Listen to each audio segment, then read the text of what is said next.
Hello and welcome to Volume 3 of Wrestling 20 Years Ago, and it is ECW, and we have a pay-per-view this month with Living Dangerously. I am joined by the two men that filled in my shoes last month and did a magnificent job. First, who took over the hosting and the match telling and all the hard bits that I do. Eric, how the devil are we, sir? Bob calling. Dad's back. Put the weed and the booze away. We got a show to do. Shit, Hey, I'm bro. fine. I'm fine. I'm fine, dude. Good to be back. Happy to have you back here. And again, Bob is here too. How are we, Bob? Yeah, the complete afterthought. I'm here, getting ready to chat about Living Dangerously. I'm pretty excited to be here. You're not an afterthought. It's just Well, that's what my parents always tell me. They're just like, "Oh yeah, you're here." Well, the sister's always more popular, so it's okay. And she's the smart one. She's a nurse. I'm just a guy that works in retail. Not a big deal. It's fine. So if you've got that booze and weed floating about, do you want to sort of send some my way? Come on, share and share alike, boys. This is the ECW podcast where it is perfectly appropriate to talk about these things, I feel like. Exactly. So, Volume 1 and also episode 200 of the Wrestling 20 Years Ago podcast is your WrestleMania 15 show, which by now you may have already heard, and it was a happening. And then in Volume 2, we have WCW's hardcore, quote-unquote, air marks, uncensored pay-per-view where you see two 50-year-old gits in a steel cage match with barbed wire on top. WCW, ladies and gentlemen. So, we're here on ECW talking all things wonderful in ECW. First things first, before we go any further into the news, as always, if you would like to support the show, you can by paying $5 for the super exclusive Patreon content, which you will get monthly specials and all episodes up as soon as possible. And if you just want to say thank you, but you haven't got all the money, you can do $1 and then you get the episodes early. And as always, if not, you still get your free shows a month for free. We still love the freeloaders. So, Eric, it is that time for this month's very, very small amount of news. Yes, Bob and I talked last month about ECW having some financial hardship and some problems backstage. Not so many headlines this month. Chris, I'm just going to throw it to you to catch us up on everything going on with ECW behind the scenes. So, as of this month, ECW are still running a full schedule of house shows, despite a growing concern that the promotion's operations have been desperately short of operating cash. Reports that Heyman is negotiating with Buena Vista, a subsidiary of Disney, within some in ECW claim that deals could give ECW a quick cash fix in exchange for the money made for the next two pay-per-views. There is said to be about $400,000 difference between the two figures, and some are saying the temporary solution for the ongoing problem.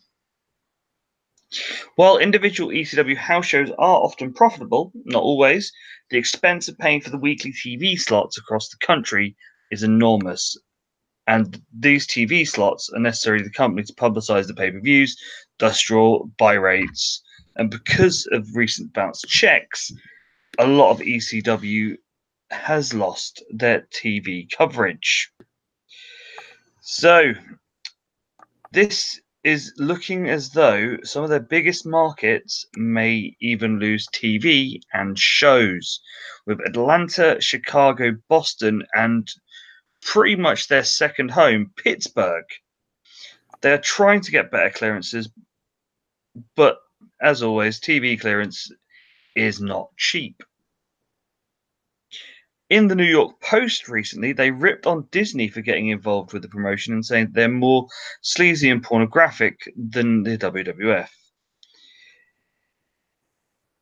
Since going to print this month, the Disney subsidiary Buena Vista has not made any substantial talks of whether they will or will not go ahead with the deal. Some of the wrestlers this month have been coming out saying about what's going on with the fact of not getting money. Tommy Dreamer said on a radio show that it's got serious offers from the big two, but as yet doesn't want to talk to them. Taz may be on his way within a couple of months, and Lance Storm and Justin Credible, amongst others, have been rumoured to be going elsewhere because they aren't getting paid. What we do know is Big Dick Dudley has been let go. So, boys, what is going on with ECW backstage? Are we starting to worry that the little engine that could may not be going any longer? Eric? Here's what I'm concerned about. There's been very little movement on this subject since last month. And last month we were told, there's going to be, and it bled into their storylines as wrestlers and wrestling promoters do, that there was going to be benefactors that are going to be there to bail out ECW. And maybe that was Buena Vista. Maybe that was Disney. But like, Christ, can you imagine Disney backing ECW? I can't. So I'm shocked at the lack of movement there's been in this direction over the past month, 2 months. And it just seems like ECW hasn't figured it out. And I was optimistic that they would, or they would have some direction. And it just seems like they're just this, rudderless ship floating in the middle of the ocean, and they don't have a direction. And that's what sticks out to me in this whole in this month's news, is simply that there's nothing that's happened that gives me any more hope that ECW is going to be better off financially, except for the fact that we reported last month that it was $700,000, and now the reports are $400,000. So maybe their deficit isn't so vast as we thought. But other than that, it's not looking good.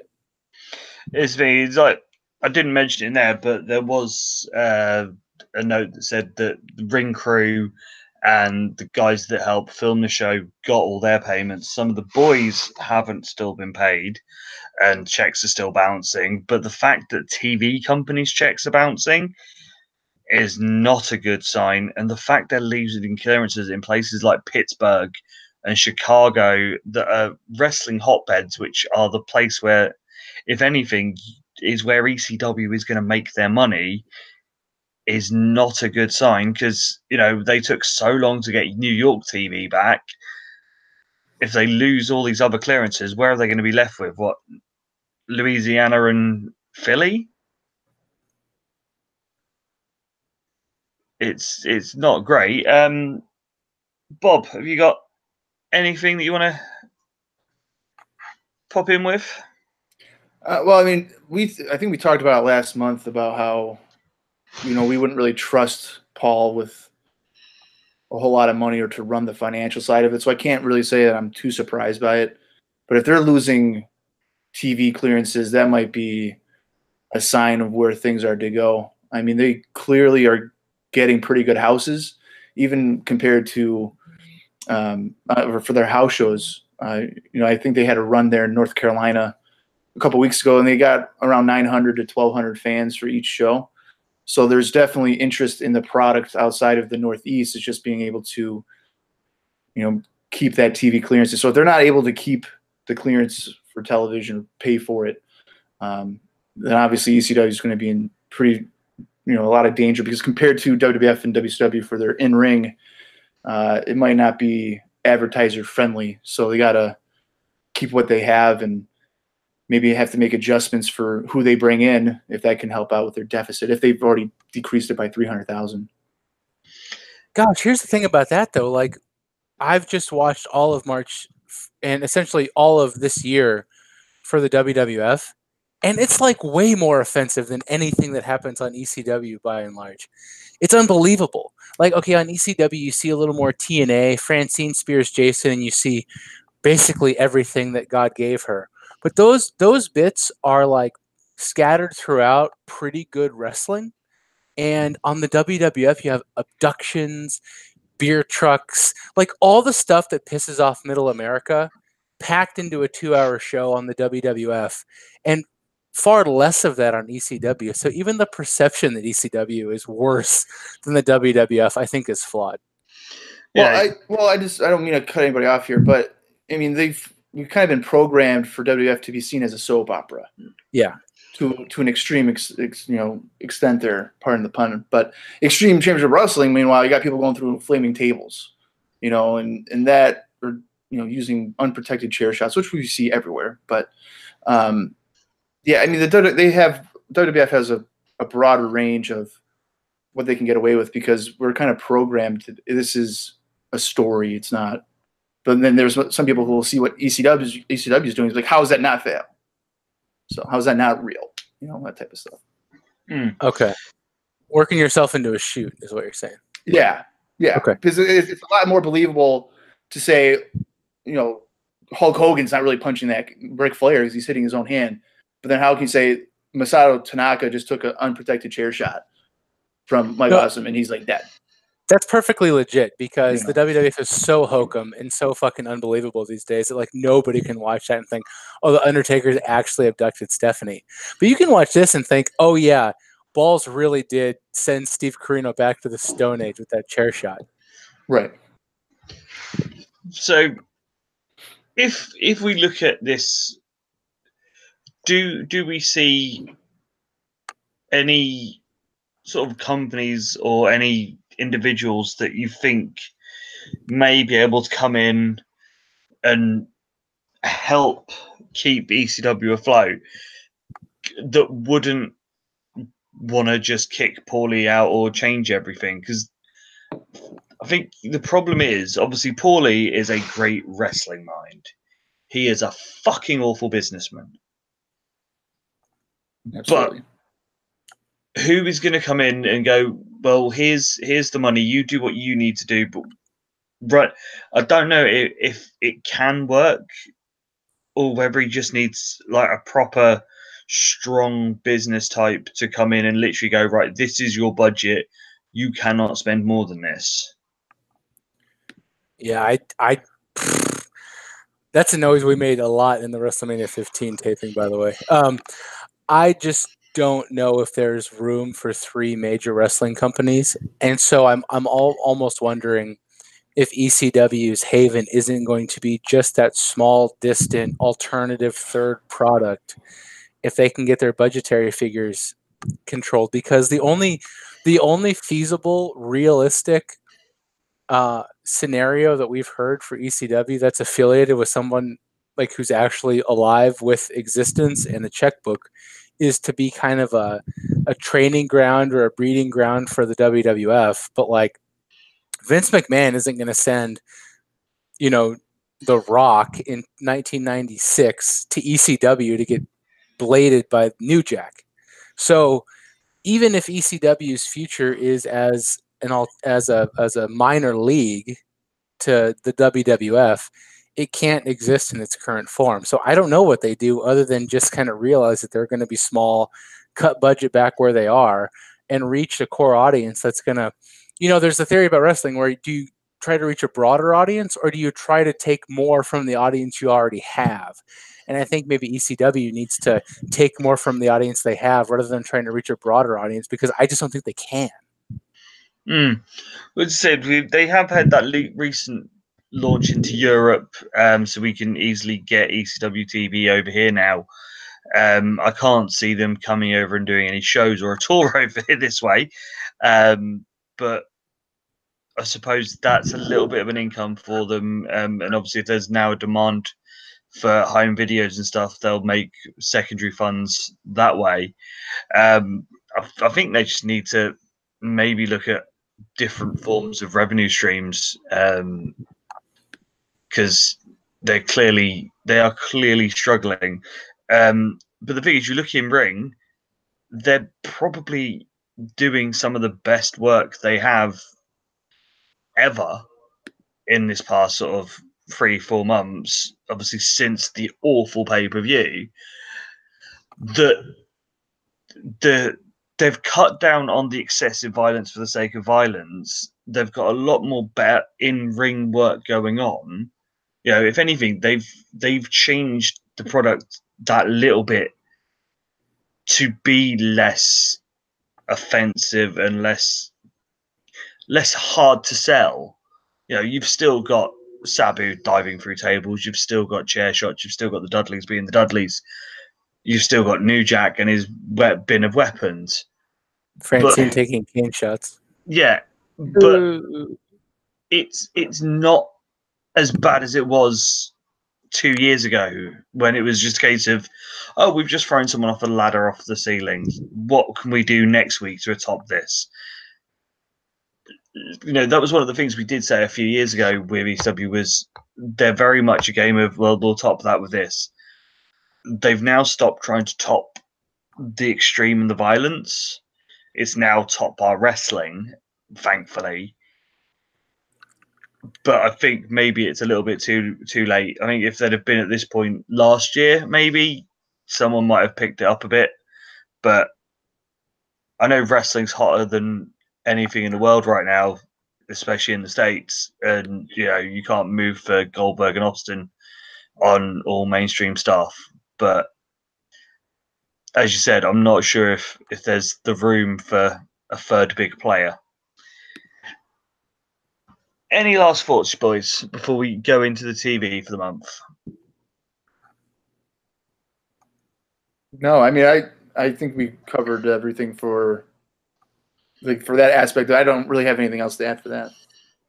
And we're going to talk about some really fucking good wrestling here in a few minutes. So let's move on. Cool. So we will go into week 1's TV for the month, which opens with a video package all about the destruction of SIDS.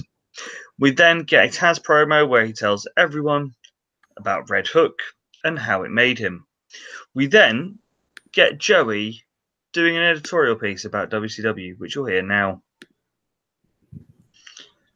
We then get a rerun of the 1997 barbed wire match between Terry Funk and Sabu, because our barbed wire is real, boys, not that fake shit that WCW are using. We then have the Dudleys, Mustafa, and Gertner in a stairwell. Gertner gives us the State of the Union address about how great the Hood is, and that the Cash rules the Hood. We then get a retort from New Jack, which you'll hear now. He tells us that it's going to be black on black violence, and Mustafa is going to pretty much die. We get more from Taz saying that Sabu's hot at him because Taz is the champion. And we then get a recap of the Shane, Tommy, Justin, and Lance from last month and the passing of the franchise name. Week 2 opens with Danny Doring and Roadkill versus the FBI versus Balls and Axel. Balls and Axel win after a chair shot. We then get an FTW title match between Jerry Lynn and Sabu, which ends in a no contest as Taz comes out and brawls with Sabu after a really decent TV match. We then get Tommy versus Lance, where Justin jumps in pre-match and beats down Tommy. Shane makes the save, so instead of Tommy Lance, we get Lance versus Shane. Lance gets the win with a roll-up after Justin canes him. Another really, really good TV match. So we will just sort of have a quick recap of week 1 and 2's TV. Eric, have you got anything about these first 2 weeks? I just thought this was a perfectly good build for the show. You know, one of the main matches is Shane and Tommy versus Justin and Lance. And it's so easy, and I'm glad they did it, where you just pair off the various combinations in the tag match and have them have matches. That's fine. Like, can we just do this? Simple, easy builds for shows. It's missing in both the WWF and WCW right now. I really dug it. I don't think there was anything about the first 2 weeks of television that made me think I'm not going to order Living Dangerously. I think Bob and I talked about at the end of February how the card wasn't really shaping up. And there wasn't a lot about the first 2 weeks of television that, you know, gave me a good sense of what the bulk of the undercard was going to be. But ECW has always built its pay-per-views around 2, 3, 4 matches, and then they'll just send guys out there to work good matches to fill out the rest of the card. If you take that for what it is, I was pretty pumped that I knew that I was going to get Taz versus Sabu, and they had some entertaining interactions. I was going to get the tag team match, and they had some pretty good encounters, and everything else was fine. So, no, I don't think there was anything particularly that moved the needle on the first 2 weeks of television, but there was nothing that made me think, oh, I'm not going to order Living Dangerously. Bob? Yeah, I agree with Eric.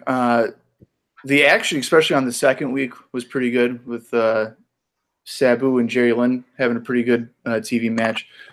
The build-up for Living Dangerously, I think, has been going pretty strong compared to recent pay-per-views.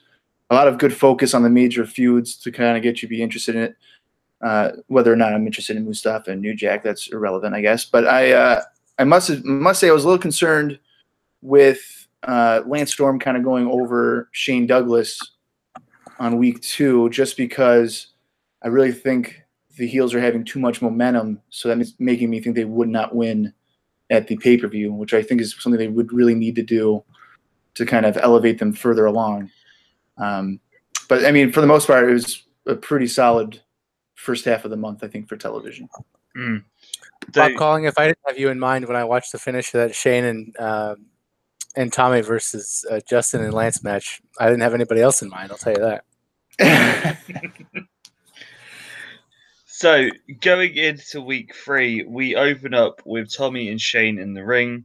Tommy calls Francine the Hardcore Queen. He tells Shane not to go, and he's always be the ECW franchise.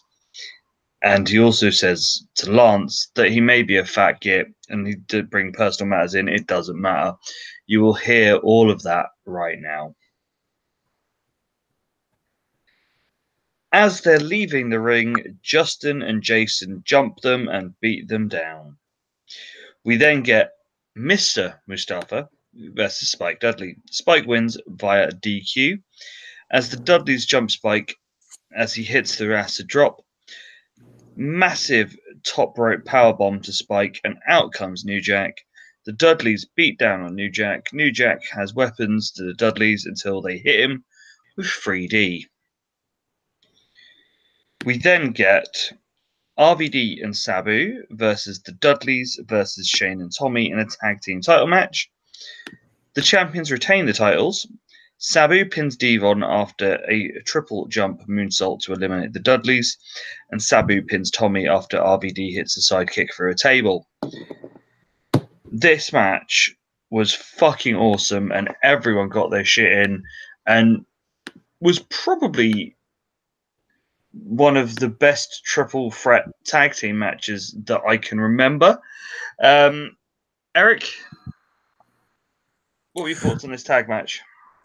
You know, I've made some really out there comparisons on the show in my 2.5 years as a contributor. I am comfortable in saying that the Dudleys are the new Rock and Roll Express. In that Devon is Robert Gibson. That boy can take a beating. He can take a pinfall. He can be the guy who can look at the lights and cost his team absolutely zero credibility. Bubba is Ricky Morton. He's the worker. He can get heat, and he can pop the crowd. And typically, if the Dudleys win, he's the one getting the 3 count. I just think the Dudleys dynamic is so perfect, and they've worked out their tag team dynamic so well. I don't think I'm saying anything out of left field by proclaiming the Dudleys are the best tag team going in North America right now. Over the course of every 3 big major promotions, over the course of every local indie you can think of, shout out to Portland Wrestling. Dudleys are better than anybody you've got.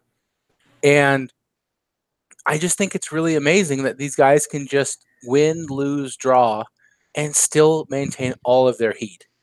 And the match itself was fabulous. Just go back and watch it. TV match, good stuff. But I was going to use this as a soapbox for the Dudleys, and I think they've earned it. Yeah, as I said, they easily won Tag Team of the Year last year, and if we were to do the vote for 99, they'd be walking away with it again this year. There isn't a team as good as the Dudleys. As you say, they're able to take a beating, they're able to take losses and wins, and neither really matter either way, because they come out of it as good as they went in, and the crowd fucking hate them. You've got Bubba that sits there and pretty much incites riots with how he talks to the crowd. They are fucking amazing. Bob, what were your thoughts on this match? Well, this is going to be awkward. There we go. I found myself enjoying the match more when the Dudley boys were gone.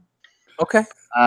And I also want to say I was just relieved that this three-way tag match did not involve Axel and Balls Mahoney, because being the resident guy that watches the house shows and watching them compete in 25-minute three-ways will drive a guy nuts. So it was nice to see them not involved in this. But I can't diminish the Dudley boys for what they're doing in ECW, because they're one of the top acts heel-wise in the company, and there's no question that they can talk me into an arena to see them get beat up. I don't know if it's their style, maybe the format of a match that they usually go with. I oftentimes just cannot see myself invested in what the Dudley boys are doing, and maybe it has to do a lot with their dominance. Maybe I don't buy in anybody beating them more times than not. And realistically, from a tag team standpoint, on a face side, I don't know who they really have to contend with. I mean, I know Spike's there and New Jack is there, but outside of that, is there really a true babyface tandem to kind of be their foil? I don't really see it. But the match, like I said, I enjoyed it when they left the contest, and was pretty surprised for a relatively clean finish for ECW standards. I mean, there's no rules really to it, but to see Dreamer kind of taking the pin was pretty refreshing, because on national television you don't oftentimes see a finish to big time matches. But I don't think I was as in love with the match maybe as you guys were. Well, but like, you make a really good point, because it makes it seem like, well, how the hell, like if Dreamer and Shane like can't win a match where they have a 1/3 chance of winning, how the hell are they going to beat Lance and Justin's beat everybody? That's for a year. So I like the dynamic of the attempt. I don't know if it succeeded or if anybody else even thought of it, but I liked the attempt to plant a little seed of doubt that, boy, are Shane and Tommy really what ECW is all about right now? I did like that. Yeah, I don't recall them even hyping it up on commentary if they didn't win as a team. So I would have played that up pretty big. Mm. Because like you have Credible and Storm, who are a relatively new unit to begin with, because I think just 2 months ago they weren't really talking very well with each other. But maybe like if they had been a team around for 6 months or so, they would maybe do that more, because I think fans could maybe see, well, Storm and Credible aren't even. It's not like they've been tagging for a year or anything. So maybe there's that dynamic too. Like there's 2 new teams, I guess maybe. It's basically what they did when September '95 when the Fed did the tag titles against the IC and the world title, and then they were able to play up how Diesel and Shawn aren't even tag team, but then they fucked it up by Owen not being there. So I think I've just taken this completely off the rails with that analogy. I don't know. Moving on. So post-match, we get Taz comes out and gets at the Dudleys. Sabu, Taz, RVD, Lance, Shane, Tommy, and Justin all brawl until we're left with just Sabu and Taz in the ring. They punch each other until security breaks them up. They keep going at it until Sabu puts Taz through a table as we go off the air and get ready for the pay-per-view. So, it is the pay-per-view of the month, Living Dangerously. Eric, do you have the results for me? I have them. In the opening match, Super Crazy defeated Yoshihiro Tajiri. I should say these are the official results. Watching the show, you might get a completely different sense of what actually happened. Balls Mahoney defeated Steve Corino. Little Guido defeated Antifaz del Norte. Rob Van Dam retained the ECW Television Championship in overtime against Jerry Lynn. New Jack defeated Mustafa. All right, this is where it gets a little ropey. Technically speaking, Spike Dudley and Sid defeated the Dudley Boys in a tag team match, but there's a lot more to that. Tommy Dreamer and Shane defeated Just Incredible and Lance Storm.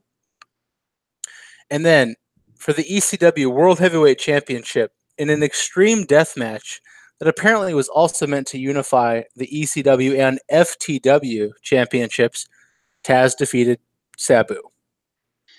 So, Bob, what are your opening thoughts of as we were going into this show?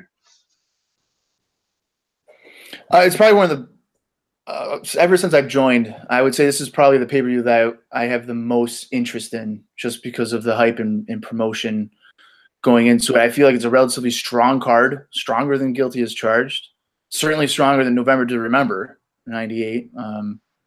So I have high hopes going into this, and maybe they can make me a big ECW fan, because I've enjoyed the storytelling so far, and there's, I think, a few matches where maybe unlike in WWF or in WCW, where I don't know who could win, and I like being able to go into it not exactly knowing where they could go with it.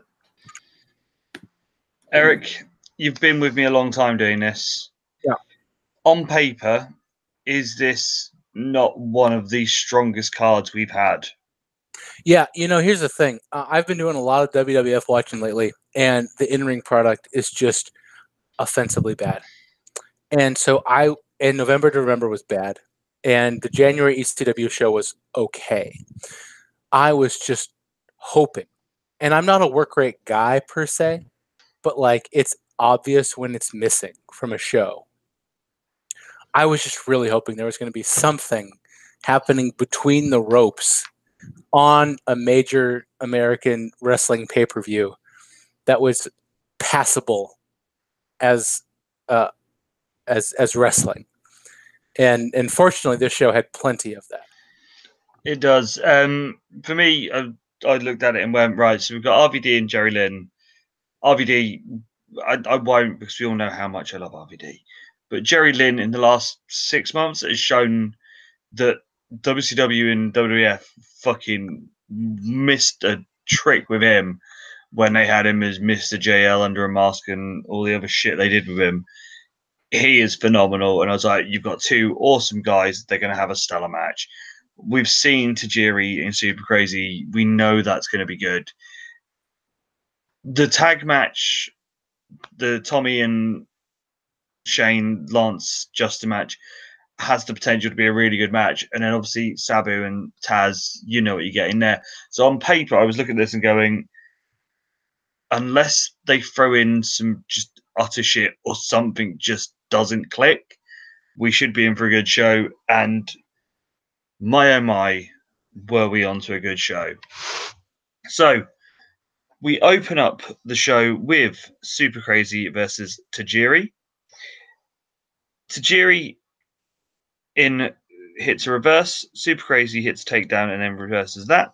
We get some chain wrestling into a stalemate. Test of strength and Super Crazy into a pin that Tajiri then turns into Hurricane Rana. Body scissors into an arm drag, and then they both arm drag each other. Tajiri hits a handspring back elbow into a head scissors, and then to a monkey flip onto the ramp. Tajiri hits a massive cannonball on the floor, then he hits an SIE moonsault. Super Crazy hits a sunset flip from the ramp onto the floor, and then hits some head kicks. Springboard moonsault, and then Tajiri in the ring hits with a kick to the back of the head, and then a handstand head scissors. Super Crazy hits a fireman slam, and then moonsaults from every rope that gets a 2. Then up top for the 10 punch, and a back kick into a tree of woe drop kick. Double jump moonsault gets a 2. Tajiri with a roll up gets a 2. Tajiri with a massive kick to the head, then a baseball slide for a 2. More stiff kicks. Super Crazy misses a moonsault. Tajiri hits a low drop kick and gets a 2. Super Crazy goes in for a cradle for a 2. He then slips on a springboard, so Tajiri grabs him and slams him into a nasty German for a 2. Super Crazy hits a sit-out powerbomb for a 2. Super Crazy then hits a spinning bomb, and he then wins after a roll-up out of a Hurricane Rana. While I have a beverage after that one, I will let you, Bob. What did you think? Well, I was quite surprised they went in a different route compared to their other dozen matches they had in the last 2 months or so. I enjoyed it. It's the typical crazy Tajiri stuff that we've been accustomed to for the last couple of months. I was kind of disappointed right off the bat with the crowd. I don't know if it's like a sound issue or something, but they just seemed dead. They weren't really popping for some of the bigger spots, and they were just kind of sitting on their hands, it felt like, which kind of took me out of the move, or the match, I should say. But I was fine with this to start the show, and I was kind of surprised for Crazy to go over. I thought this was going to be maybe a feud that Tajiri would start off strong with his ECW career, but I don't anticipate Tajiri not sticking around and kind of building off of this. So, and hopefully these guys can stay away from each other for a little bit of time, because as we mentioned last month, there's just so many guys in the ring that can probably go with Crazy and Tajiri that we can get some fresher matchups and then return to these guys maybe later on in the year. Eric? God, I hate to be negative after recording WrestleMania 15 and then all the positive things we're going to say about this show, but this was the worst match these guys have had in ECW. And it's too bad, because this match was okay. It just, for guys that have wrestled probably 4 nights a week for the past 7, 8, 9, 10 weeks, this match had way too many blown spots. It had way too many kind of slippery spots, way too many catch-up spots, and one really offensively missed spot by Super Crazy, which, you know what? Shit happens. It's fine. But when you have 2 guys that have wrestled only each other for the better part of the year, and they come out with a match that has this many kind of ropey spots, I was disappointed in it. I was also disappointed that by this point, well, Bob mentioned it, but that these two are still wrestling each other. That's fine. But that there's been no apparent progression in a face-heel dynamic, in a character dynamic, in anything other than these two. One's Japanese, one's Mexican. We can all stipulate they're good wrestlers. Let's see what happens. Call me fickle. That's not enough for me after like 12 weeks of watching these two guys just go at it. So the match was fine. Perfectly good opening match. If this was the first match these two had ever had, I'd be excited to see more. But the fact that Bob and I watched about 5 of these guys' matches last month, and this would have been clearly the worst of all of them, a little bit disappointed in context. See, I like this. As I said, I wouldn't say this is their best match, but I think these two work really well together. Yes, there was a few moments, but the style they wrestle, I mean, you're gonna have moments when shit happens and there's a bit of a fuck up. But for a start of a show, this was a great little 10-minute match. You know, it got what we needed out of it. You know, they got their stuff in. They looked good. But you're right. This should be it for these two. Can we have them sort of separated for a bit? You know, maybe bring them back together November to Remember time, do something then. But for the time being, let's have a bit of separation. We then get a promo from RVD and Sabu. Fonzie says that Sabu is 100% and that RVD will keep his title. We then get a match between Balls Mahoney and Steve Corino. Corino comes out to tell us that he doesn't need roids or to go around the world to be respected, and opens up an open challenge. Out comes Balls with punches, a backdrop, and a lariat, and then a lariat to the outside. Carino gets back in and hits the baseball slide in the plancher, but is caught and then double teamed by Balls and Axel. Back in, and Balls hits a slam, goes up top and hits a frog splash, gets a 2. Goes up top again, but misses the leg drop. Carino hits a drop kick and gets a 2. A super kick and a chair-assisted headlock, which is a thing of beauty. Balls powers up, hits a super kick of his own, and a fucking horrible chair shot, and gets the win. My only notes for this was, it's a Balls match, and that chair shot. Bob, any more? Not really. I'm really starting to think that Heyman and company, they think the fans like Mahoney and Axel Rotten more than we do at this point. I mean, the crowd wanted Sid to come out to take care of this, and then the reveal of Mahoney, you could just feel the crowd just deflate. Like they just did not really care about it. The only noteworthy thing is the chair shot. I mean, Carino took it as best as he could. I don't know how well you can take it. Just no, he didn't. He didn't get his hands up or anything. What are you talking about? No. I mean, on the fucking crown of his head. Right. That's what I'm saying. Like he took it as best as he could. I'm not saying he got his hands up. I mean, he took it like, kind of like on the top of the head a little bit better. Oh, so you're saying he took it as best he could. Right. Yeah. Okay. Yeah. That's what I'm saying. So stipulated, counselor. So, yeah. I mean, this was luckily it didn't go too long, but this seemed to be the time to bring Sid out to kind of maybe pop the crowd for the rest of the show, and instead they got a deflating Balls Mahoney match. Yeah. They could have quite easily had Sid out, or even Sid just come out halfway through and fucking destroy both of them, because that could just be his thing. Eric? Okay. Yes, I agree with Bob that Carino, that was a Shamrock Rock on Raw and Carino Balls here. We need to get our hands up, gentlemen. You have lives to live after you're done professional wrestling or sports entertaining. Can we just all agree to that now? This match was fine. The best spot was Steve Carino going to hit Axel with a chair and setting it up in the middle of the ring and grabbing a front face lock. God damn, did I just pop big for that like basic heel move, because this match was so obvious where it was going. It was going to end with Steve Carino getting knocked out by Balls Mahoney in 3 minutes, 4 minutes. This match was almost 4 minutes exactly, based upon my calculations. But Steve Carino got himself over as like a chicken shit undercard heel. And Bob, he's another guy that we should probably add to our list of guys who can wrestle an effective match on the undercard of these shows. Absolutely, I'm glad you brought that up, because I want to note this too. Again, I hate to be the guy that constantly brings up house shows stuff because no one really cares about it. But he had a really good match with Nova in Poughkeepsie on February 13th. Just to maybe give you guys an insight to what could potentially be, a future mid-card or main event acts. I believe, if I recall, they were the opener for that show, and they tore it up pretty well. And that's did they go like a full 20? They go. I think it's between 13 to 15 minutes, maybe Perfect. 12. They got plenty of time to do their thing. And I'll be honest with you, when I watched that match, I was like, oh, maybe this isn't going to be that great. And they surprised the hell out of me.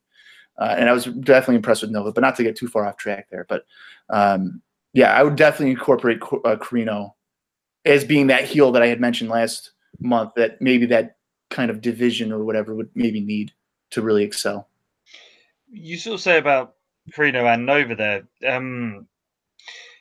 They're the sort of people that you could put in matches with Tajiri and Super Crazy. Someone we're going to speak about in a little while with Guido or Antivaz as well.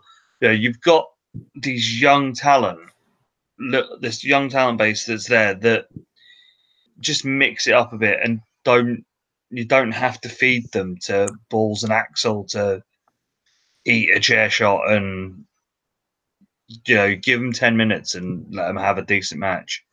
Mm-hmm. Mm-hmm. So, going into the next match, we have our FBI last man standing of Little Guido and Sally Graziani going against Antifaz Del Norte. Guido misses a kick to start, and we get some chain wrestling. Guido then hits a clothesline and an elbow drop, gets a 2, then puts in an armbar. Antifaz hits some chops and a drop toe hold into a toe stomp and a rope walking arm drag.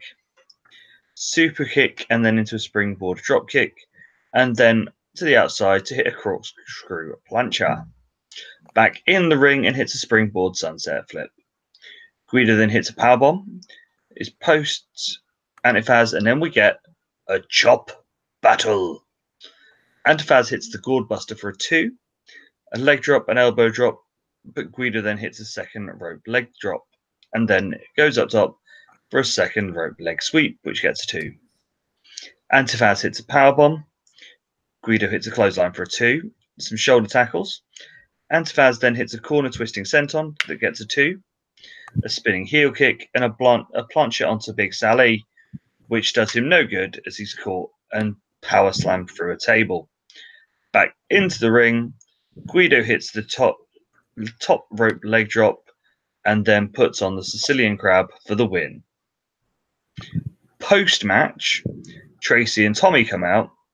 Tracy lays out Guido. Tommy hits Sally with a flag, which has no effect, and they run the fuck away. Eric, I hate to say it, the FBI is dead. This is the saddest piece of Italian media that I've seen since The Bicycle Thief.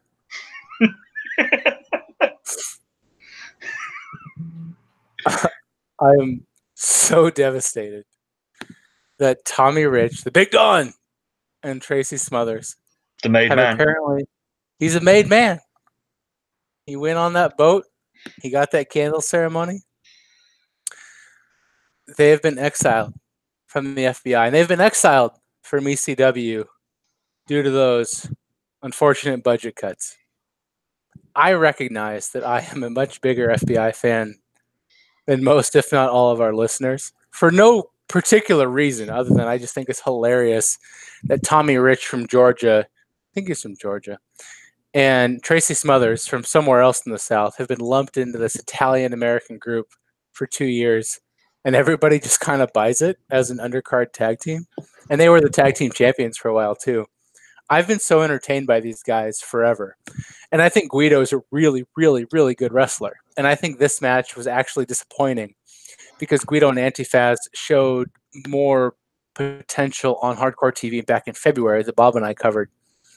But overall, personally, not that it's going to fucking matter because it's the FBI, but I'm really sad to see Tommy Rich, Big Don, and Tracy Smothers potentially off our screens because I have been routinely entertained by this faction for the better part of a year and a half. And I'm just sad to see it go. I just am. I can feel your pain, Eric. It's been one of those with the FBI. You knew that you were never going to get 5-star classics, but you could put them in with the BWO and get an entertaining comedy match at a pay-per-view. You could put them in against, Balls and Axel and get a decent fight. They were always there to be the people that could, be the base for a good match against others. And now our 80s friends are no longer Italian and no longer made. Well, and here's the thing. List the former NWA World Heavyweight Champions in ECW. Shane Douglas and Tommy Rich. Where do we go from here? There's nowhere. There is nowhere we can go. I don't know how we're going to cope. Bob,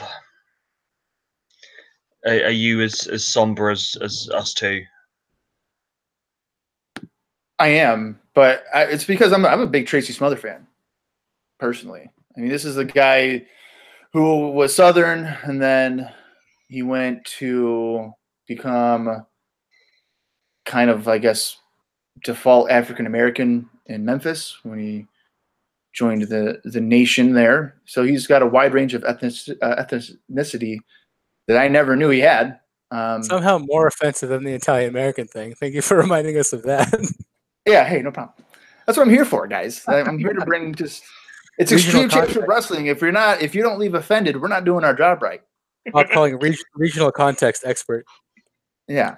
So no, I am bummed that the FBI is a pretty good team of Smothers and Guido. They balance each other out pretty well. As for this match, though, I was pretty disappointed by it. I mean, Del Norte has impressed me with both on TV and the stuff he's been able to do again on the house shows that I've been able to watch. He just has a great ability. It wasn't allowed to shine here. I felt like it seemed like maybe the match was kind of an afterthought leading into the aftermath, which kind of is in the ECW team. It was kind of surprising that they put a greater focus on a Guido Sale versus Smothers Rich feud than they would a Guido Del Norte match. That just seemed it seemed a little off to me that would be of heavier focus for them. But yeah, this I'm seeing this coming up. I was excited that we'll maybe get into some solid action again, and I just left like shrugging my shoulders as if like that was it. It wasn't all that captivating for me. So, Eric, what's your lasting memory of the FBI? Just a really, really warm place in my heart. And truly, the listeners might think I'm being glib because that might be my reputation on this show, but I'm not. I was truly entertained. There's nothing better in wrestling than entertaining low to mid card act that knows exactly what it is, and it is there to serve one exact purpose. And like ECW is the place for comedy heels, and like fucking the FBI was the best version of that. And all I'm going to say is I'm going to leave the listener with some glimmer of optimism. I am hopeful that Sally and Little Guido can carry forth the legacy of the FBI, and there shall be no glip on the radar in terms of the entertaining value of the FBI. Sally and Guido, you have been tasked with entertaining me now, moving forward. They are some big boots to fill, and it's visually impressive seeing ginormous Sally with Little Guido. It does look good, and I'm just hoping it carries forth some percentage of the entertainment value that the prior FBI had given me. I just want more pizza shop promos. That's my big jam with the FBI was that pizza shop promo from a couple of years ago. It will never be forgotten. Something else that will now live long in the memory is our next match for the ECW World Television title between the champion RVD and Jerry Lynn. We open with some chain wrestling and a shoulder block by RVD, a pair of leg leapfrogs into a corner where Lynn hits a moonsault. They both block some sweeps and then there's a standoff. RVD hits an atomic drop onto Lynn, then follows that up with a stiff clothesline. I have to mention this. There is a fan in the crowd that is chanting RVD at literally 100 beats per minute. How that guy can say RVD that quick, I do not know. RVD hits a leapfrog and a drop down. Lynn leg drops the prone RVD. Lynn hits a low leg drop and then clotheslines to the outside. Lynn hits a cannonball onto the apron and then a drop kick into the crowd. Springboard crossbody into the crowd. RVD leg drops and then finds a way in. Some forearms and went for a springboard, but Lynn drop kicks him off into the ropes. RVD then hits a guillotine leg drop on the railings. Crossbody into the fans. RVD puts Lynn into the ring and hits a leg drop from the railings. Rolls him in and gets two. a backbreaker, and then Fonzie lobs in a chair. RVD does a surfboard into a pin for 2, and then back into the surfboard into a vault that sees Lynn land on the chair. RVD then hits a twisting pin for a 2. RVD goes for the chair assisted monkey flip, but Lynn turns it into a powerbomb for a 2. RVD hits a modified Northern Lights onto the chair and gets a 2. RVD then goes for another, but Lynn turns it into an inverted DDT onto the chair for a 2. Lynn goes after Fonzie as he swings the chair, which is blocked. RVD grabs the chair and goes to Van Daminator, but misses, and misses the follow-up sweep.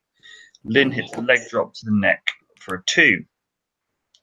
Up top with a chair, Fonzie grabs at his leg, and RVD up and hits Lynn with a chair with a kick, and then smashes the chair into RVD's face as he jumps. Lynn then falls off the top rope through a table. Back in the ring, RVD gets a 2. A front slam then places the chair on Lynn as he goes for the split leg moonsault, but Lynn blocks it. Lynn hits a sunset flip for a 2. RVD then hits the chair. Rolling pins gets 2s. Lynn hits a German for a 2. Lynn then hits some boots, then hits a swinging DDT onto a table, which does not break. Back in, Lynn gets a 2 count. They reverse each other's moves for a bit, and then there's a double knockdown. RVD hits a spin kick for a 2, a slam, and then a rolling thunder for a 2. Lynn then hits a tornado DDT for a 2. And at this point, the bell rings as we are hit our 20-minute time limit. The ref looks as though he's about to give Lynn the belt. Lynn asks for 5 more minutes, and RVD says yes. Lynn hits a dropkick and a pile driver and gets a 2 count. Fonzie gives Lynn the chair only for RVD to hit the Van Daminator, and then the 5-star frog splash for the win. Well, this is the match of the year so far. These two are on a fucking different level. More of the same, please, boys. And I'm off for a drink while I let you two wax lyrical about this. Bob?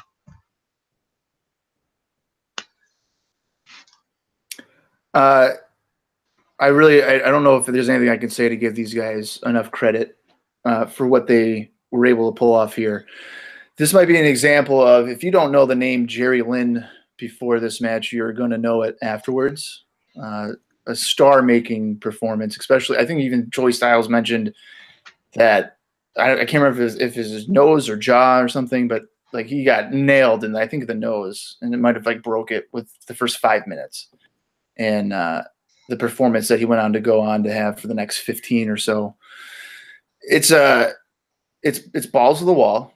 It's constant. Just how are they doing this? I would probably say easily, and there might be some Eddie Guerrero and Dean Malenko fans that will disagree with this. It might be the best ECW match that you're going to see. Guerrero and Malenko may be a better in-ring technician, but pure entertainment, pure physical ability to just draw you in. I loved how they did not do a countdown of the time limit draw so that you're just left wondering what's going on. It's a great match. And unlike my feelings with Super Crazy and Tajiri, where it's like I maybe have seen these guys enough, I feel like this is a match where I could sit down and watch these guys wrestle 12 times over and not get bored with it, because their style of wrestling is just it's going to keep you there to watch it. Like, you're not going to be able to just turn away. Even if you know what spots are coming, you're going to want to see that spot. So kudos to RVD, and just I think it's a star-making. It's similar to the Steve Austin at WrestleMania 13. Sure, he lost, but he became a bigger star out of it, obviously. Maybe Jerry Lynn won't get to that same level in ECW, but I would have to think people leaving that arena were like, wow, Jerry Lynn, he can fucking go. So just incredible match.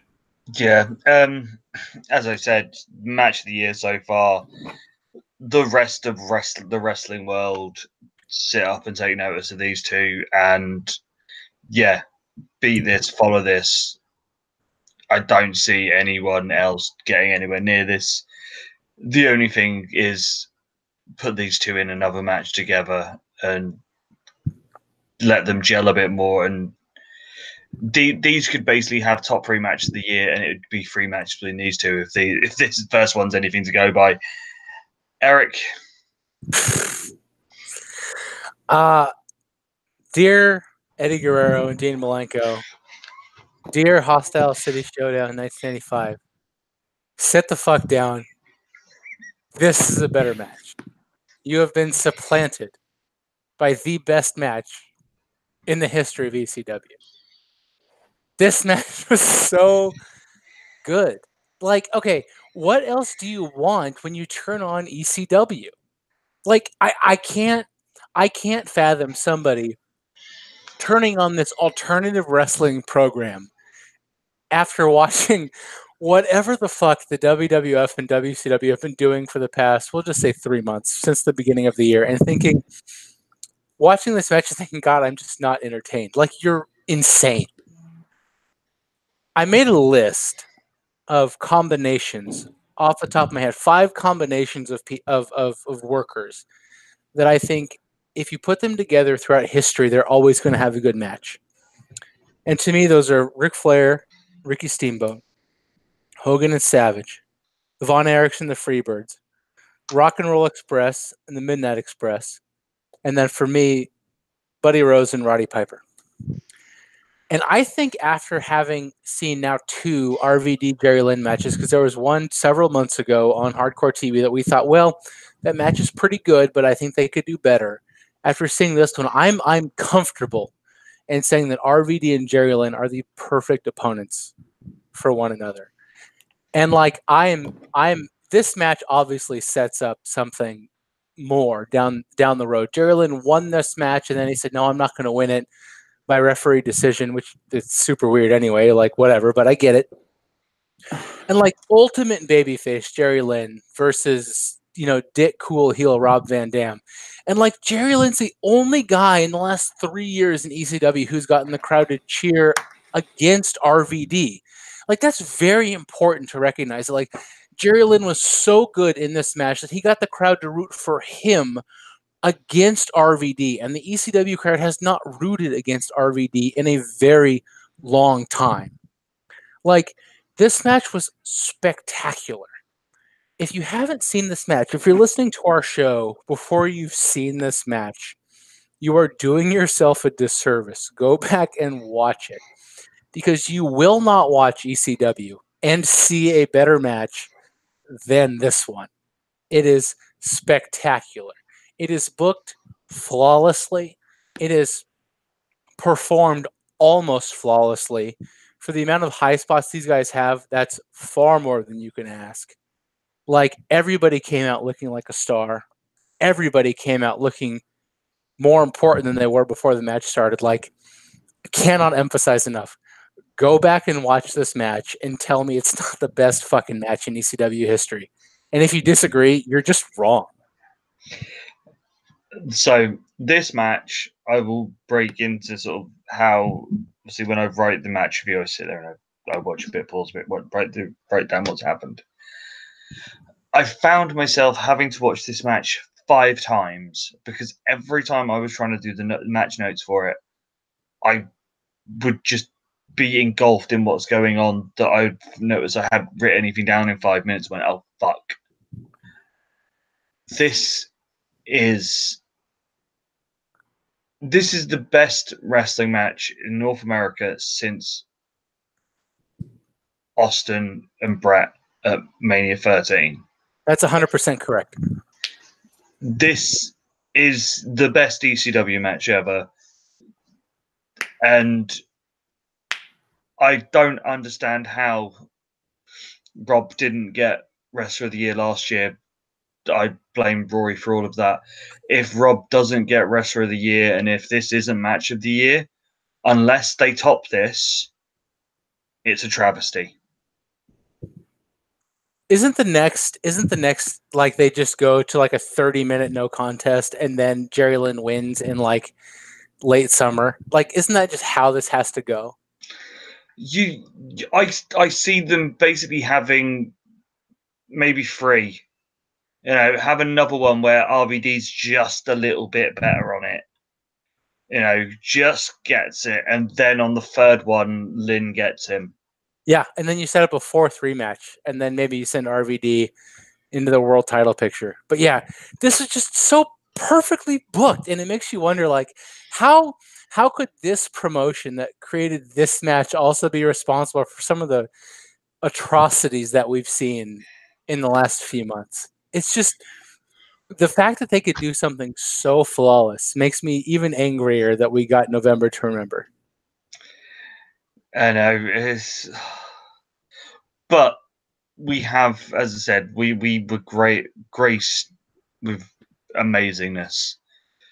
It is if the wrestling gods have come down and popped RVD, Jerry Lynn there, and went, "You're welcome." This is. I know we say a lot of times that RVD is amazing. You have to go your way to watch RVD matches.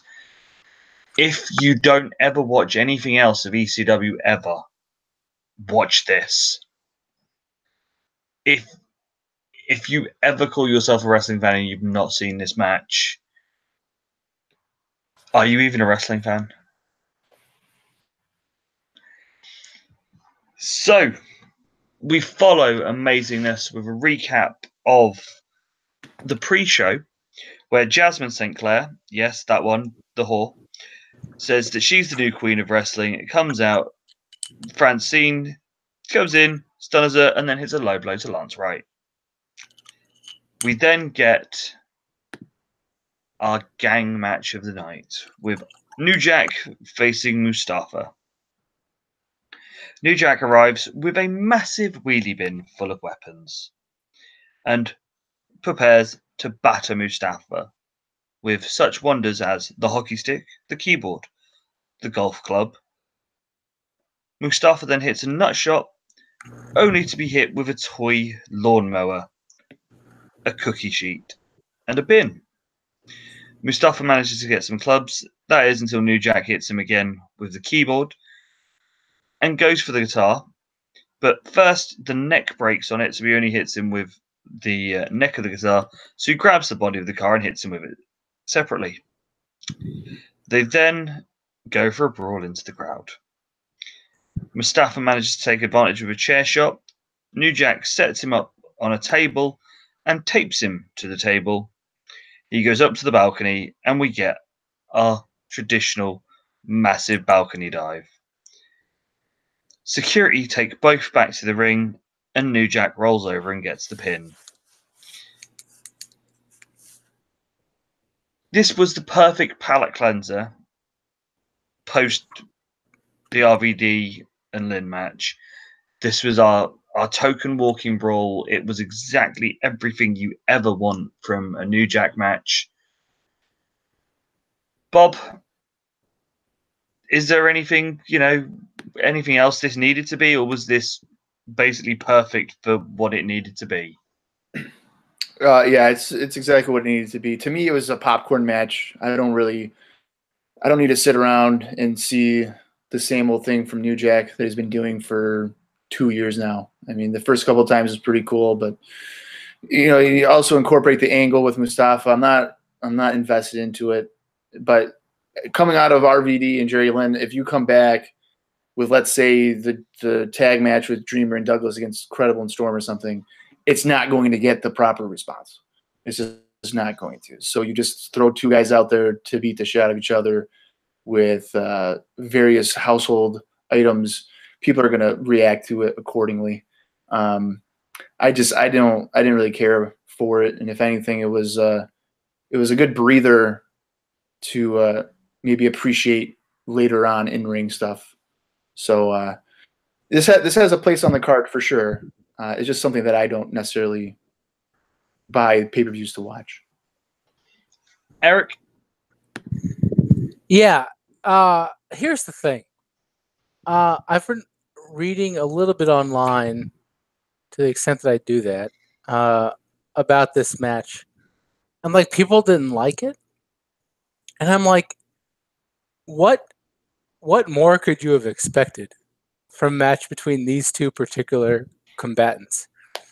So when I was in law school, the biggest thing that they taught us, like in class, was do not fight the hypothetical. In other words, if a professor throws out the hypothetical, don't poke holes in the factual scenarios that have to do with the hypothetical.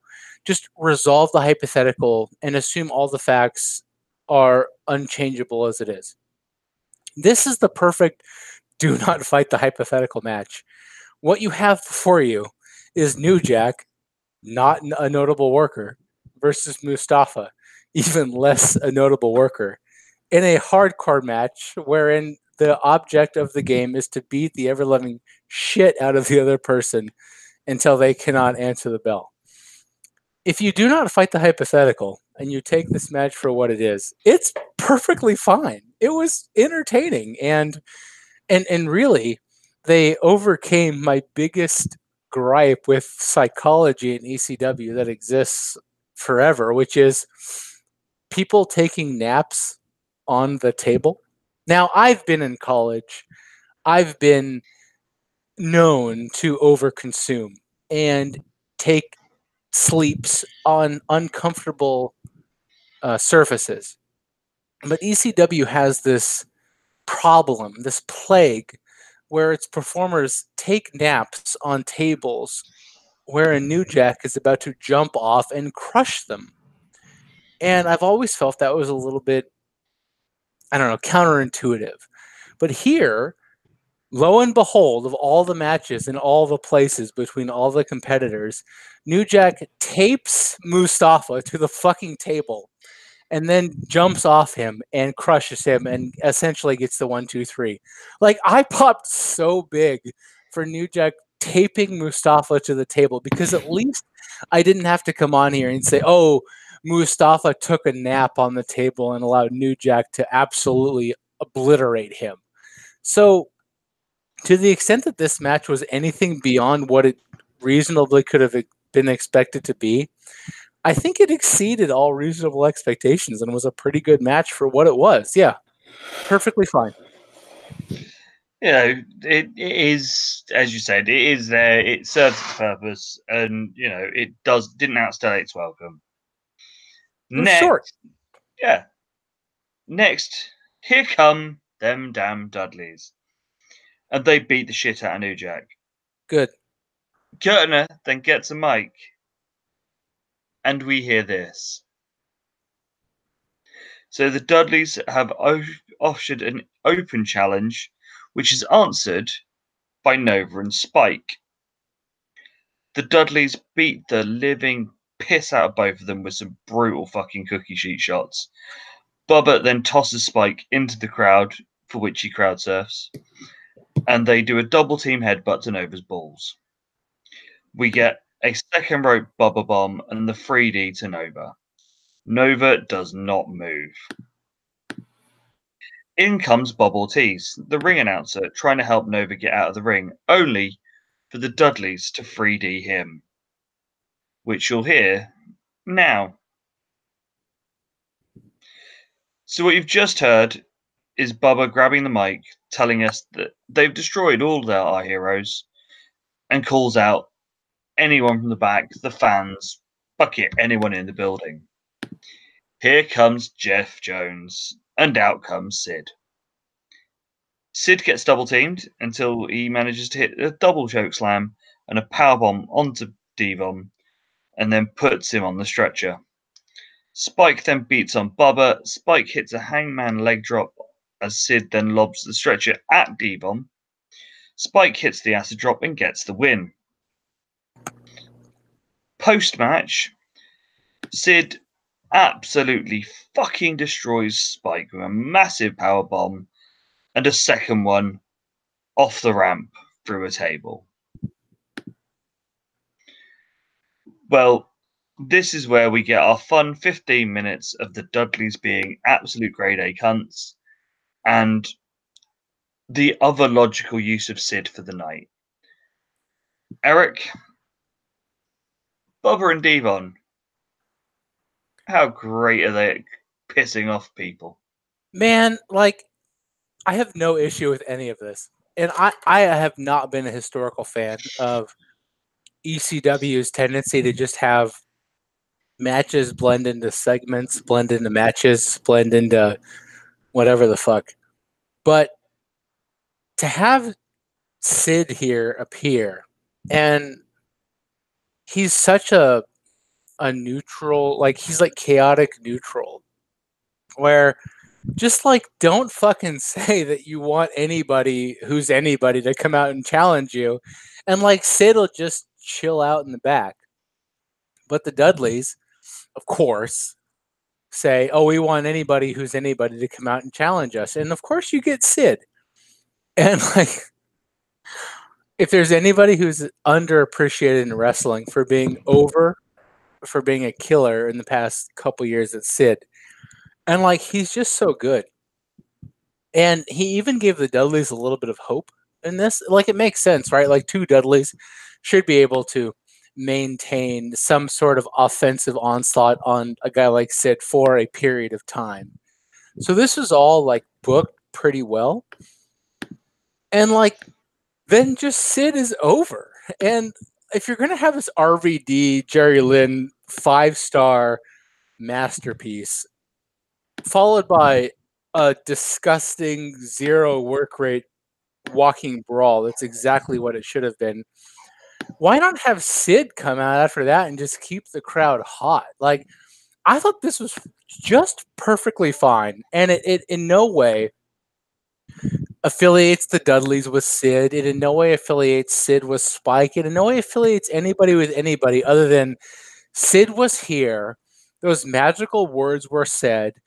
My hero and my my goal in life, Judge Jeff Jones, came out and said, "I've got Sid here, and he's going to come fuck you up now because you happen to say those magic words." Like, this was a perfectly good buffer between the best match in ECW history and the storyline matches to follow.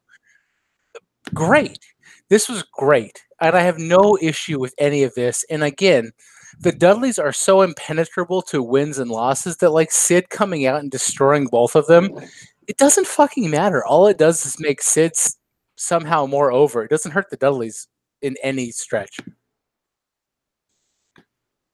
See, the thing that I just loved was how Bubba even sort of just mouthing off at Sid beforehand, and then was like, "Oh shit, sorry." Oh, fuck. It's like that point where they realize the shit that they say will get them in trouble. Well, and then he feeds him Devon, which is even better. Bob, this is the exact usage of the Dudley Boys that I don't mind. And like I said, they can talk me into a building just to see them get their asses kicked. And this is pretty much exactly what it was. So, and I'm a huge Sid mark. I don't care how bad of an in-ring worker he is. When he's presented in the manner that he is right now, I am sold on it. I was sold on him. Though. He's not bad. He's just misunderstood. That's a great. That sounds like my sister's emo age. She's just misunderstood. Yeah, I get it. Sid here, yeah, it's kind of like reminding me of course, to a different level here, of his run in '92 with Hogan. He's just a complete badass. Sure, he's not having shaving cream, on his face here or anything, but I like Sid in ECW. The environment fits him perfectly. He can do whatever he wants. He doesn't have to think about what he says on a microphone. Whatever comes out, the fans will say, "We love it." And the Dudley Boys, like what Eric just said, like this doesn't hurt the Dudley Boys at all. After this, it's not gonna be on TV that they got beat up by Sid, and now we should see them as lesser of a tag team. So I have no problem with what this segment did, and it kind of got the show back on track leading into our double main event. So the first of our co-main event is Tommy and Shane versus Justin and Lance Storm. Just to say, Lance and Justin are joined by Jazz, Jason Knight, and Dawn Marie / Beulah McGillicuddy / Tammy Lynn Bitch, whichever name she's going by this week. Justin opens up with whips of Shane's shirt and rubs it on his ass. And then Lance and Tommy start. Lance punches and corner clothesline. Justin in a double team as Lance hits a dropkick as Tommy hits a clothesline. Neck breaker and tag to Tommy. Hits a drop toe hold. Shane hits a rolling neck snap. Tag into Justin and a brawl as Shane then hits a rolling neck snap and rolling suplexes into a stalling suplex. Then we get a chop battle. Justin up top and is caught into a flapjack. A tag to Tommy, who hit the demolition drop for a 2 count. A spine buster into an abdominal stretch, and Lance in. Shane slams him into Justin's knee. Shane punches and Justin hits a super kick and a tag to Lance. Some double stomps and a low drop kick. A drop kick, tag chops, punches, and a double team. Shane hits the belly to belly. Justin in hits a jawbreaker and more double teaming. Justin stomps but misses a baseball slides and posts himself. Tommy in, punches, a leg sweep and clothesline over the ropes. Lance hits him with a plancha and all four are brawling outside. Lance and Tommy get back in the ring and Tommy hits a power slam and the Dreamer Driver for a 2. Lance into Justin. Tommy flips him into a sunset flip. Goes for the DVD, but Lance hits a super kick.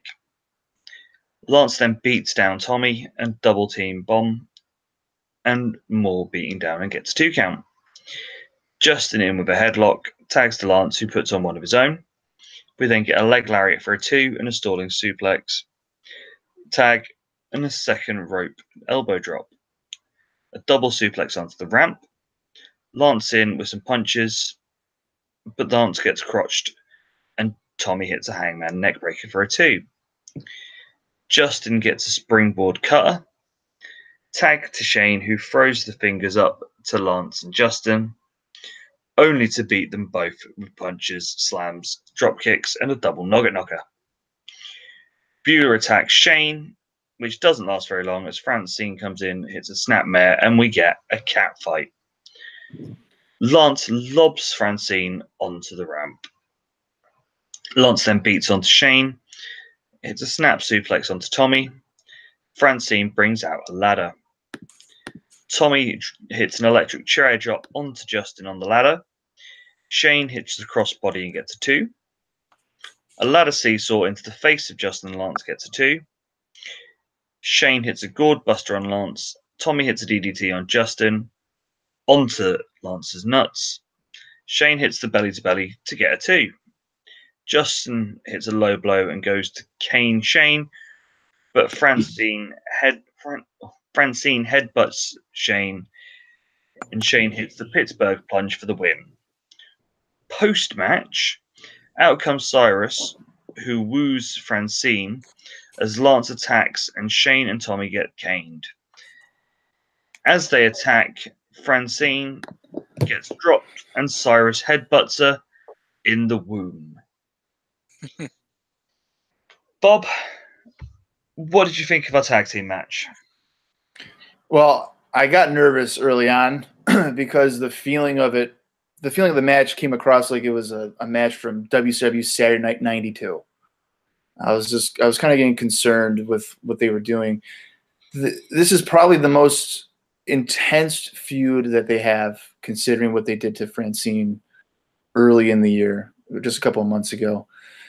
I was anticipating more of a reckless brawl. Maybe these guys, all four of them, would be bleeding. And it would just be a train wreck of a match. That's kind of what I was hoping for. And when they started off following the rules and just stuff like that, I was kind of taken out a little bit. And then luckily they were able to get it going a little bit, but pretty disappointing for me, I would say. Again, the whole, like leading into it, I was getting nervous with the amount of momentum that Storm Incredible were having, because usually if a heel has such high momentum, they're not going to win at the pay-per-view unless Kevin Sullivan's booking, then the heels always win.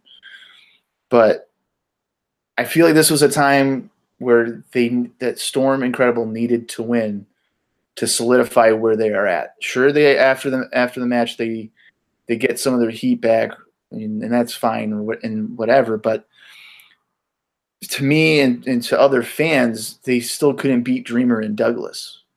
The way it's been presented for Douglas is that he's on the way out, and to not have Credible and Storm kind of prevail here was pretty alarming to me. Dreamer's better off losing every match. He just gets more over. He doesn't get over by winning matches.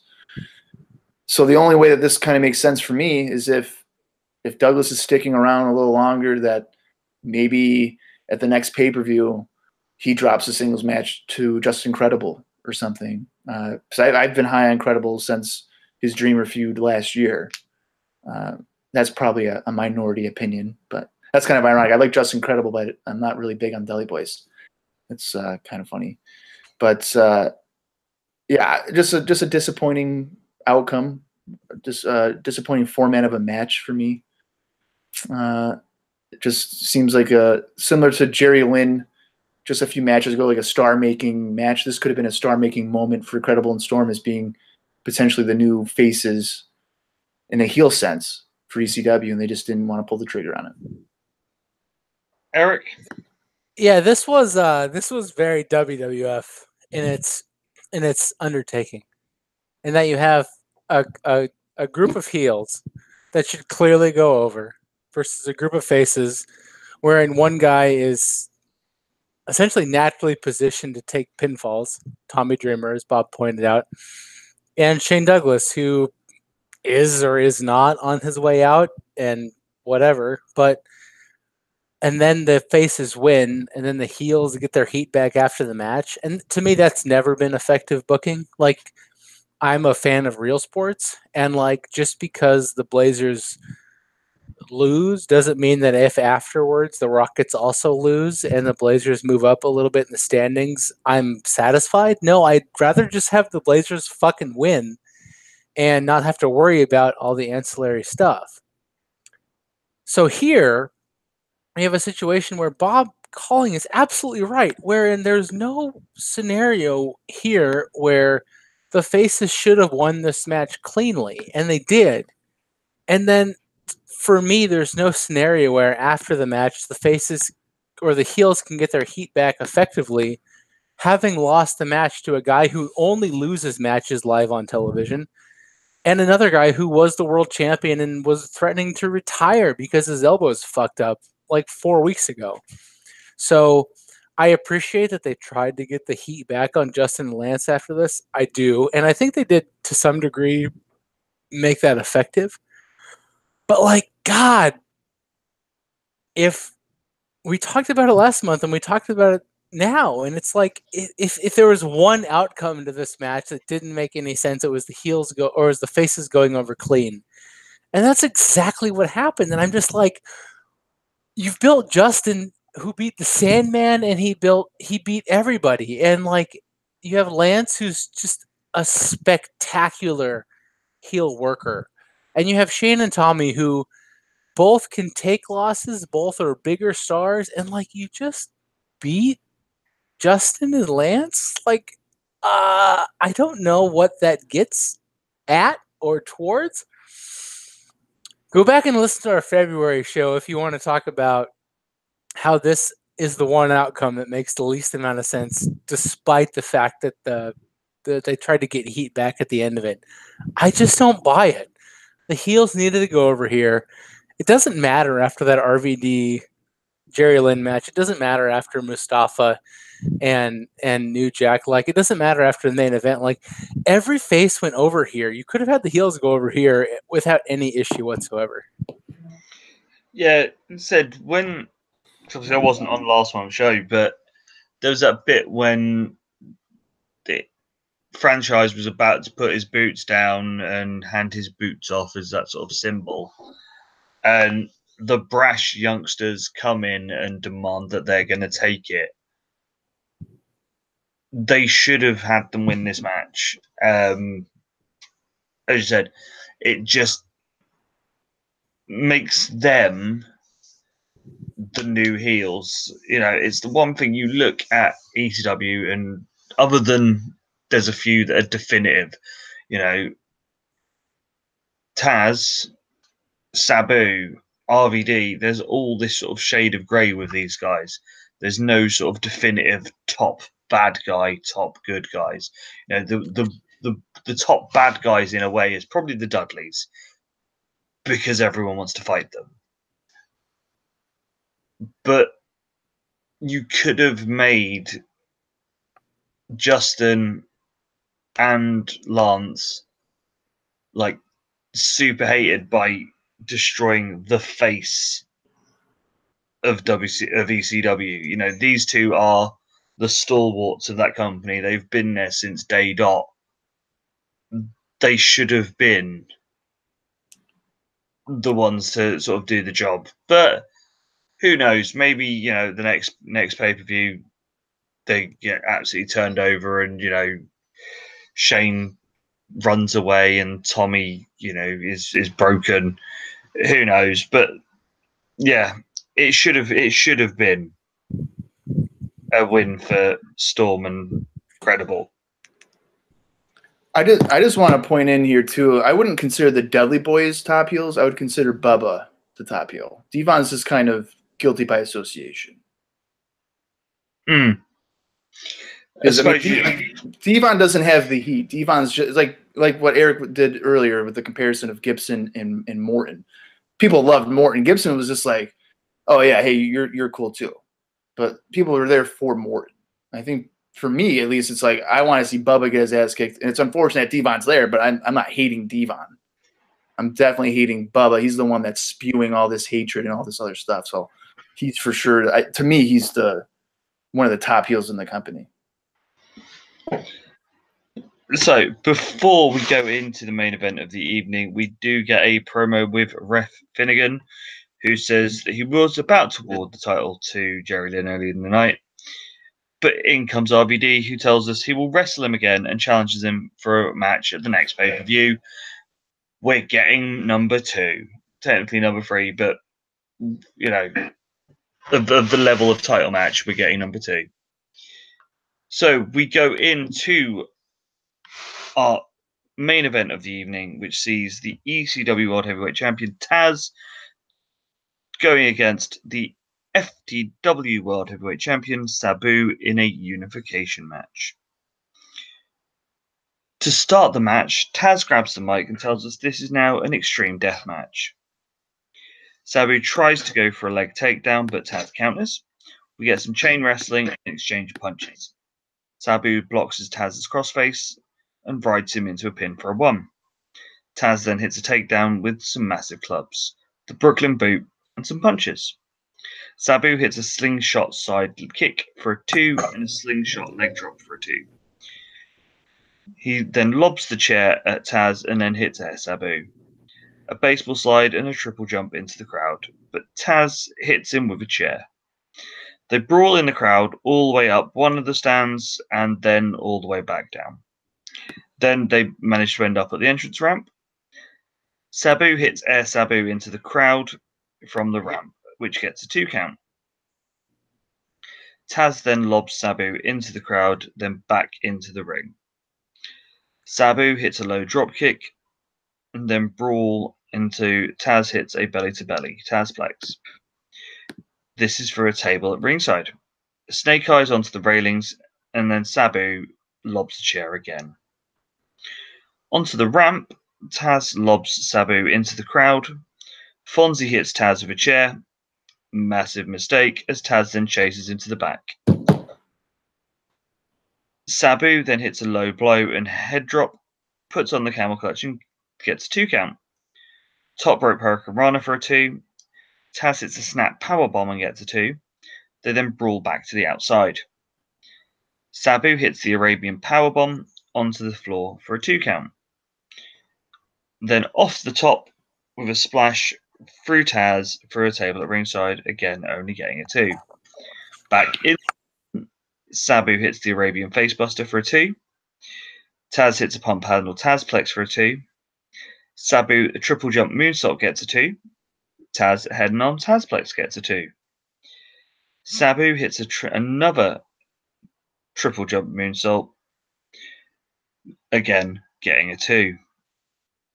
Taz then hooks in 2 head and arm Tazplexes, and then Taz hits an overhead German Tazplex through a table that gets a 2 and puts on the Kuchihar Jame for the win. Post-match, they shake hands. See, again, another great match between these two. I don't get why they needed to walk up the crowd, up one side of the bleachers, as you call it in the States, and back down again. I don't really get why they did that, but decent match between these two, and again, perfectly salvageable for what you'd expect from these two. Eric? Yeah, perfectly fine match. I just don't know whether they were hurt by everything that had come before it. In that, there's nothing necessarily wrong with this match. Like, do not be mistaken. This match was perfectly fine. It was everything it was built up to be. The build was good. It's Taz versus Sabu, so you know what you're getting. Buy it or don't buy it. Like, whatever.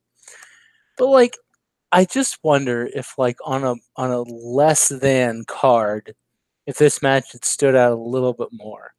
I think Taz and Sabu have a limit that they can go to. I think they have a glass ceiling that they cannot not break through.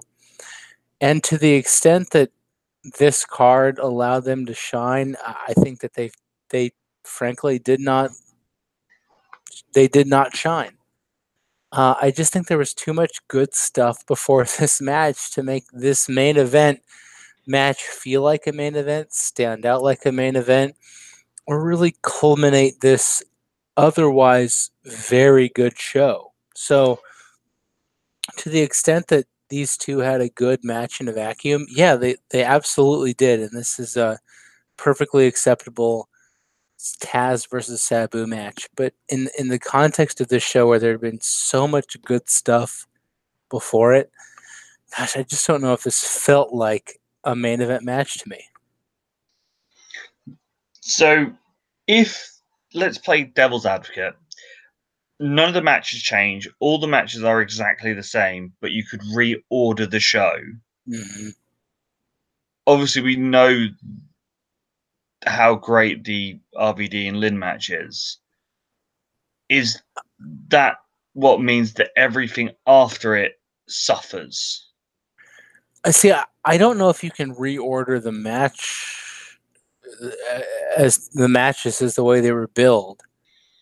I just think that you can't. It's duplicative because like really Jerry Lynn versus RVD should have closed the show, but you can't because it's the TV title and they did some storyline development after that, which necessarily means that match could not come earlier in the show or later in the show than halfway through. But like Taz and Sabu had no chance to follow that match. So I don't know what you do. I think you were just kind of left in a booking conundrum here where this is the match you were going to get and it is what it is. Bob? I wouldn't have reordered it just because Taz would probably rip my head off if I tried doing that. I mean, I would not want to die. Who knows what Sabu would do? I mean, that guy's got scars all over his body. I wouldn't want any scars on my forehead or forearms or anything either. The match is solid. Not the best Taz Sabu match. It felt very similar to their match at Barry Legal '97. It felt very similar to the various matches that they had leading into this on the house show circuit. They've had a few 30-minute time limit draws in recent months, maybe kind of feeling out what they should do here or something. But it didn't feel like a big-time match. If you look at it from an angle perspective, like Eric said, the argument could be made that Dreamer, Douglas, Credible Storm should be the main event. Yeah, I agree with that. So yeah, and I'm not against putting like the world title in the middle, but to best of my recollection, there wasn't much promotion into RVD Jerry Lynn in the main event, so or in on the shows leading into it. So it could, you know, from a crowd standpoint, you put it in the main event. Sure, they deliver an incredible match, but you put it in the main event. Is the crowd gonna kind of shit on it at first? Like, this is it? Like, I don't think Jerry Lynn has that clout before the match to kind of justify it. But and of course, now if you look at after the show, the fans are probably thinking, "Oh, that should have gone on last." Yeah, absolutely. That's what we want to see, that type of thing. Moving forward, you better have a damn great main event to justify RVD and Jerry Lynn, if there were to be a rematch, to not go on last. So let's say in the future, it's Taz against Lance Storm or something at the next pay-per-view, and that's your main event, and you also have RVD and Jerry Lynn, and you have Taz and Storm in the main event, you're doomed, because it's going to have the same effect here. But now you have probably a month or two to prepare yourself for that. So I wouldn't change the placement of the show of the matches. If you looked at Taz Sabu on its own, not in order of the show, you're probably going to appreciate it more. You're not going to be as desensitized to what you had seen earlier, and that even includes the Sid stuff. And so it's not bad. It's not a bad match, but I don't think you ever want to have your main event just seen as perfectly acceptable wrestling. I think that is something you try to avoid. But all that said, I'd rather watch Taz Sabu 300 times than Hogan Flair 300 times. I was going to say, turn into volume 2 this month for the definition of barely acceptable wrestling. That is so very, very true. So, Bob, your overall thoughts on the show as a whole and your score out of 10. Well, like I said, going into it, I had a lot of hope for it, and my initial feeling was I wanted to be super critical of it. But even just hearing you guys talk about it and reminiscing on watching it, I think I'm growing to appreciate it a little bit more than maybe I did in my viewing of it. There's some good wrestling. You know, Crazy Tajiri's pretty good, or solid, I should say. There were better matches on TV, but you know, that's kind of bound to happen when you wrestle 12 times in 4 weeks or whatever it was. The Sid stuff is pretty enjoyable. Obviously, you got to go out of your way to watch RVD and Jerry Lynn. So after listening to this, if you're not going out of your way to watch that match for 25 minutes or however long it was, I think it was around 21, you're doing yourself a disservice. There's nothing overly bad. I think if you have a taste of, if you enjoy New Jack's type of stuff, then you're going to enjoy probably the majority of the show. The New Jersey crowd disappointed me. I was hoping for a rowdier crowd, and that might have helped the show as well. But this might be the highest rating I've ever given a show thus far. I'm going to give it a 6.5. I enjoyed the majority of it, and I didn't feel like afterwards that I wasted my time. A few questionable decisions, but it's not anything where I'm going to be like, oh, I'm not watching ECW anymore. So I'm still intrigued to see where Credible and Storm can go from here. And hopefully the next several weeks on television, they can get their heat back, momentum back, and maybe get a decisive win over Douglas to shoot themselves up the ranks to maybe eventually challenge Taz throughout the summer. Eric? Yeah, if memory serves, I gave Heatwave 98 an 8 out of 10. And I don't think this was as good of show, soup to nuts, as that one. But this one also had RVD versus Jerry Lynn, which, like, fucking come on. Like, if you put that match on Heatwave, it's 10 on 10. So I think on balance, if you're going to look at all the stuff that happened on this show and all the stuff that happened on Heatwave, balanced against what we know ECW can do in terms of terrible shows, I think this show rightfully deserves 7.5 out of 10. So, to me, this is an awesome 3 hours. You've got arguably the best wrestling match in the past 3 years. You've got the best wrestling match ECW has ever put out. You've got fun with the Dudleys. You've got decent match between Super Crazy and Tajiri. You've got a decent tag team match between Lance, Justin, Tommy, and Shane. You've got Taz and Sabu being Taz and Sabu. This is, as I said, it's an easy 2 3/4 hours watch. Go out of your way to watch it. It is must watch. And I will give it 8 out of 10. It is easily the best show so far this year. And yeah, up your game, WWF and WCW. You've got this to beat. So that leaves us with the last week's TV for the month, which is pretty much just mostly highlight packages in still form from the pay-per-view. But what we do see is Sid beat the shit out of Skull Von Crush and Ron Price with chokeslams and powerbombs. We then get a fun match between Guido and Tajiri, where Tajiri wins after a basement dropkick. And Antifaz versus Super Crazy, where we see Super Crazy win after a corner roll-up in a really awesome lucha match. Fucking Nostradamus, me and Bob Calling talking about these matchups last month. Like, this is exactly what we were talking about. Perfect.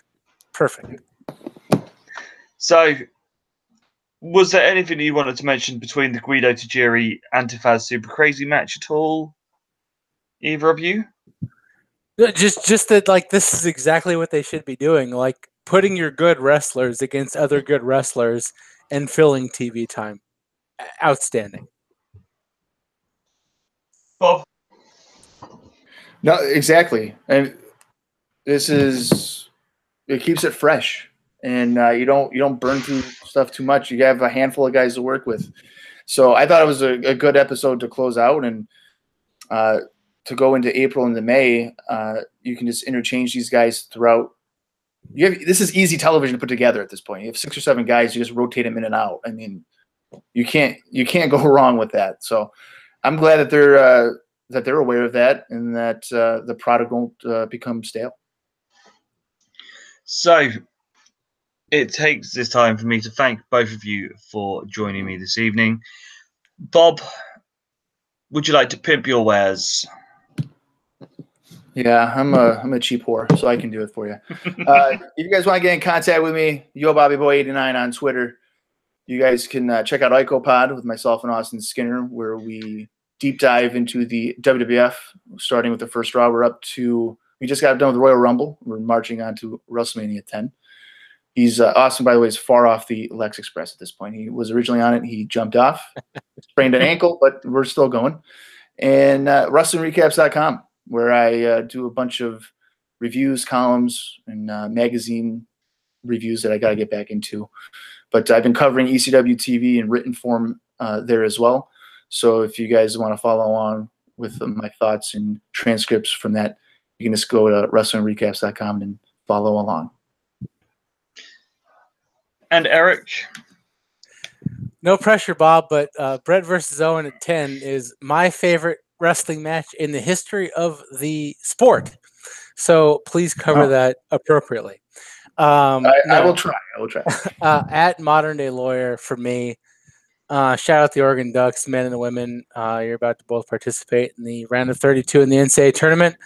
And I hope we get it done against UC Irvine and Indiana, respectively. And if we lose, at Twitter, at Modern Day Lawyer, please feel free to troll me. Also, Patreon, hit us up. Good stuff coming.